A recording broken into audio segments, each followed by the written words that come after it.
We're joined on the Mixed Morning Show by Cam Gerbrandt. Good morning, Cam. Good morning, Corny. You know, we have had Lego in our house as long as we've had children, Yeah, and which me has too. been over 28 years. How many years for you?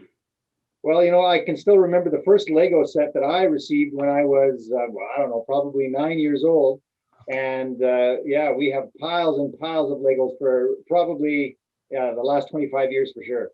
Yeah, well, that is awesome. So I saw on social media you were sorting Lego. My wife has sorted all of our Lego, 28 years of Lego, all into separate colors. Each drawer is a different color. How did you sort your Lego? Well, sorting by color, sorry, Corny, apologies to your wife, but that's completely wrong.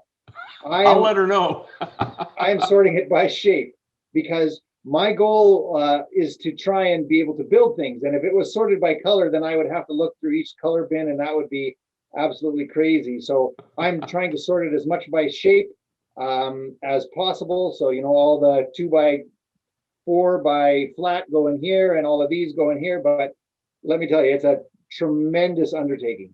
Oh, I can only imagine. I'm looking at the wall behind you, and I'm seeing what I'm assuming is all Lego figures. Yeah. I have over 600 Lego minifigures set up on my wall in my office at Green Valley School. That is a massive collection. Do you have any prize pieces that you're like, this is the piece that sets me apart from everyone else? There's a few that I really love, like and I have to be honest with you. Most of the Lego behind me here belongs to my 3 sons. Okay. They received Lego, forever. Some of it is mine, and I do have, like, for instance, here, let me show you one. This is the very first Lego minifigure I received. It doesn't even have the movable arms and legs. Okay? That was the very first one. That's the very first one, and it's supposed to have a police officer hat, but I can't find it in all the bins, so I'm hoping that by going through all the Lego, I can find it. Here, and there's another one. I am told that this one here, this Boba Fett, is very, very rare. So this is kind of another prized one that I have. Wow. But I have students come in here all the time and tell me, "Oh, you have that one," or "Oh, you have that one." So yeah, it's a really good conversation piece. So what's the most obscure one that would be like, really? I have a few that they're kind of Lego knockoffs, so they're not real Lego. Here's a Lego alien from the movie Aliens. Oh, wow. But it's not really Lego, but it's modeled after Lego, so it's compatible with Lego. Yeah. So I have a few like that. I don't know. Other than that, I don't know about anything too obscure. So what about Lego sets? I mean, when you get a Lego set, Yeah. Once they're put together, are they up on a shelf and that's where they'll stay forever, or do you just take them apart again? In our home, Lego sets never stayed together for too long. They probably were together for, a few weeks to maybe as long as a month.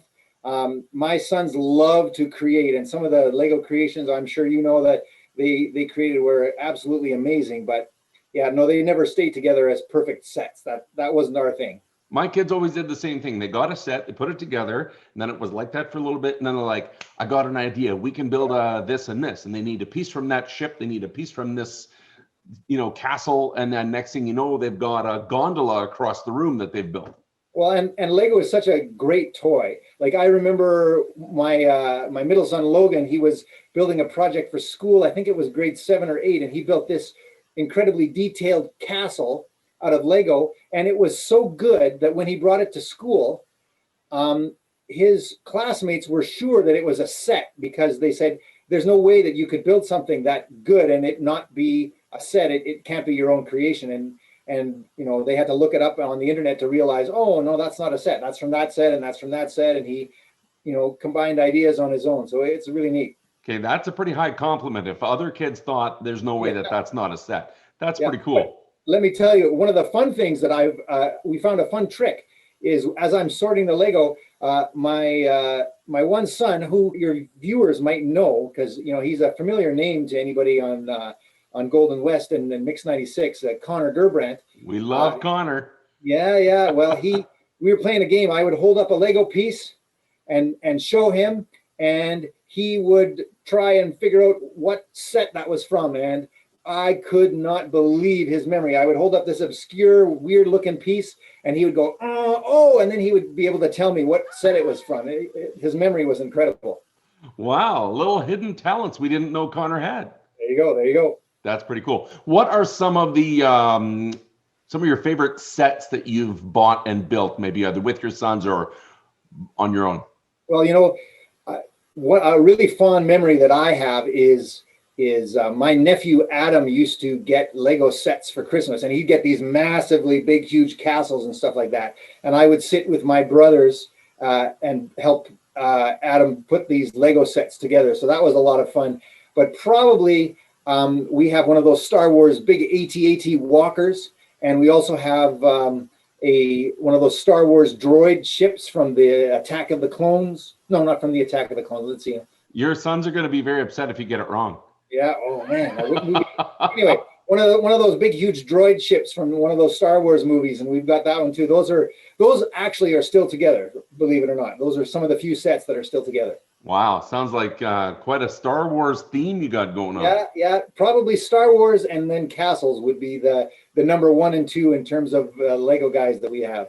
So let's talk about Lego injuries. How many pieces of Lego have you stepped on in your lifetime? You know what? I don't know, ever becoming more furious than stepping on a sharp piece of Lego in the dark. That pain and surprise. Wow, that's a pain that every dad needs to go through in their life to know what that's like. But it's a rite of passage as a parent to step on Lego. Yeah. Can you do me a favor? I don't know if you can do this. Can you grab your camera and just take it for a walk along the wall, just so people can get a real grasp of what we're seeing here? Okay, that is wild. Did I see Santa Claus there? Yep. Yeah. Oh, it's like I'm watching the Lego movie with all the characters from the movie. And something my sons have been dead set against is the idea of mega blocks. Mega blocks is the enemy.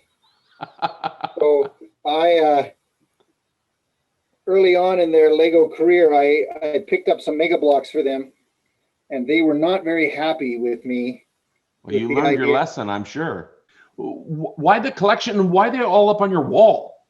Well, when I first moved into the office that I'm in now, I had lots of shelf space, and so I brought about 10 of the Lego minifigures to school, and it was really popular with the students. And so then I started collecting more and more, and then I figured, well, I got to put them somewhere, and I didn't want them cluttering my shelves completely full.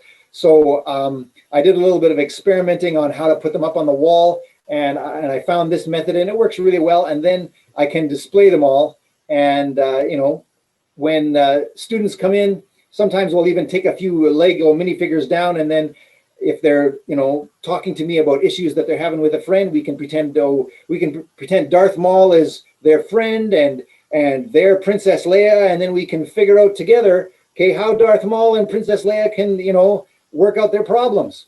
Okay, this is awesome. I know you're a school counselor at Green Valley School, and this has got to be an awesome icebreaker when you've got kids in there that maybe haven't gone to talk to the counselor before, and they get in there and they see Lego on the wall. Like, that's got to be a pretty cool icebreaker. Yeah.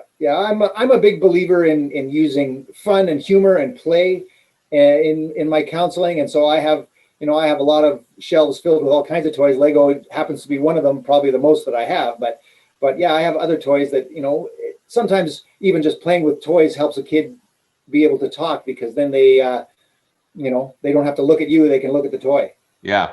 Well, that is great, Cam. Thank you so much for sharing your Lego with us. And do you have plans? Do you have plans for another Lego edition soon? Is there something that you're working towards? Well, once I've sorted the Lego, then my hope is to be able to go online and find some plans, because if you go to the Lego website, they have a lot of their old plans on there. And then I want to start, building a few things. Oh, that's very cool. Awesome. Well, again, thank you for sharing your Lego with us. No problem. Thanks very much, Gordy, and good luck in your Lego as well. Thank you.